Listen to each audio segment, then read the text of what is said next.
గోదావరి నుంచి Banakacherla link scheme మొత్తం ఊహజనితమేనని జలరంగ నిపుణులు తేల్చేశారు. లేని వరద జలాల ఆధారంగా బనకచెర్ల ప్రాజెక్టు కడతామనడం, పేక మేడలు కట్టడం ఒకటేనన్న అభిప్రాయాలు వ్యక్తమవుతున్నాయి.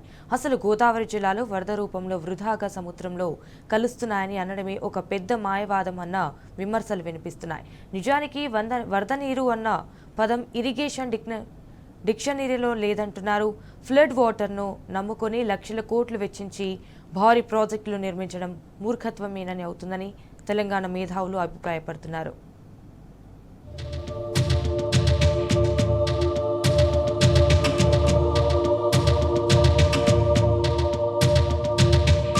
బనకచెర్లపై ఓవైపు హస్తినలో ఇరు రాష్ట్రాల సీఎంల భేటీకి రంగసిద్ధమవుతుంటే, మరోవైపు కేంద్ర జలశక్తి మంత్రిత్వ శాఖ మాజీ సలహాదారు శ్రీరామ్ వెదిరే ఇక్కడ హైదరాబాద్ లో అదే అంశంపై పవర్ పాయింట్ ప్రజెంటేషన్ ఇచ్చారు. ఆ ప్రాజెక్టు కట్టడానికి లా ఆఫ్ ల్యాండ్ ఒప్పుకోదని కరాఖండిగా తేల్చి చెప్పారు. సగటున ఏడాదికి 3000 టీఎంసీల గోదావరి జలాలు వృధాగా బంగాళాఖాతంలో కలుస్తాయన్నది కూడా నిరాధారమైన సంగతని ఆయన తేల్చి చెప్పారు. గోదావరి బేసిన్లోని 7 రాష్ట్రాలు వివిధ కారణాల వల్ల వాటికి కేటాయించిన నీటిని సంపూర్ణంగా వాడుకోవడం లేదని ఆయన వెల్లడించారు. కేంద్ర జలసంఘం లెక్కల ప్రకారం సముద్రంలోకి చేరే గోదావరి సగటు ప్రవాహం కేవలం 1138 టీఎంసీలు మాత్రమే అని, అది 3102 టీఎంసీలన్న ప్రచారం తప్పని శ్రీరామ్ వెదిరే స్పష్టత ఇచ్చారు. ఈ మొత్తం మహారాష్ట్ర, తెలంగాణ, ఆంధ్రప్రదేశ్, ఛత్తీస్గఢ్, ఒడిశాకు కేటాయించబడి నిరుపయోగకరంగా ఉన్న నీళ్లని వాళ్ళు తేల్చి చెప్పారు. All waters, balance waters, remaining waters, assured waters, surplus water, average water, ఇవన్నీ చూసినాం. ఫ్లడ్ వాటర్ అనే కాన్సెప్టే లేదు. ఫ్లడ్ వచ్చింది పోయింది అని అంటే ఫ్లడ్ ఒక రోజు వస్తుంది, ఒక రోజు రాదు. దేనికైనా ఈ దేశంలో లా ఆఫ్ ది ల్యాండ్ ఎప్పుడైనా ఎట్లుంటదంటే, గోదావరి నది వివాదాలపై పవర్ పాయింట్ ప్రజెంటేషన్ ఇచ్చిన శ్రీరామ్ వెదిరే సముద్రంలో కలిసే 1138 టీఎంసీల నీళ్లకు టెర్మినల్ రాష్ట్రాల హక్కు కల్పించడం ఉండదని అభిప్రాయపడ్డారు. గోదావరి పరివాహక ప్రాంతంలోని మహారాష్ట్ర, దాని ఉపనదుల పరివాహక ప్రాంతంలో ఉన్న ఛత్తీస్గఢ్, మధ్యప్రదేశ్, ఒడిశా, కర్ణాటకలు కూడా ఈ సగటు ప్రవాహంపై హక్కులడిగితే తెలంగాణ, ఏపీలకు 75% డిపెండబిలిటీతో కేటాయించిన హామీ నీళ్లు కూడా లభించవని స్పష్టం చేశారు. కాగా 1980లో ఏర్పాటైన గోదావరి జల వివాదాల ట్రిబ్యునల్ అప్పట్లో రాష్ట్రాల మధ్య జరిగిన నీటి పంపకాల ఒప్పందాలనే అవార్డుగా ప్రకటించింది.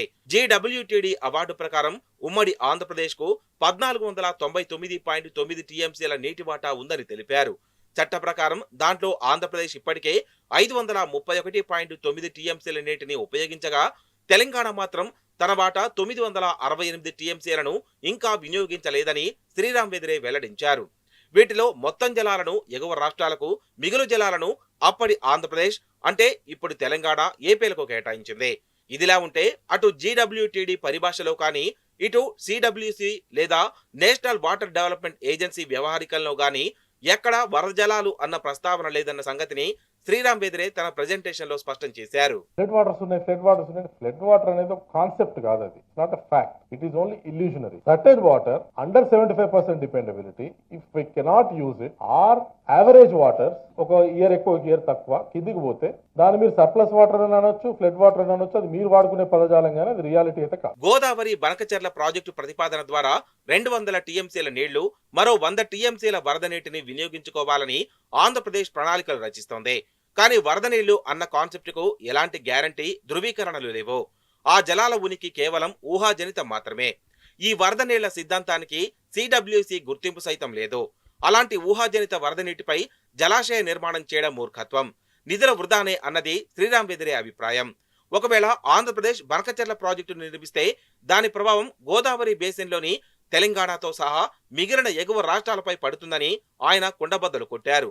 సగటు నీటిలో కొంత భాగాన్ని వినియోగించుకోవాలని అనుకోవడం పండోరా బాక్స్ లాంటిదని, ఒకవేళ దాన్ని తెరిస్తే మిగిలిన రాష్ట్రాలతో సమస్యలు తప్పవని ఆయన హెచ్చరించారు.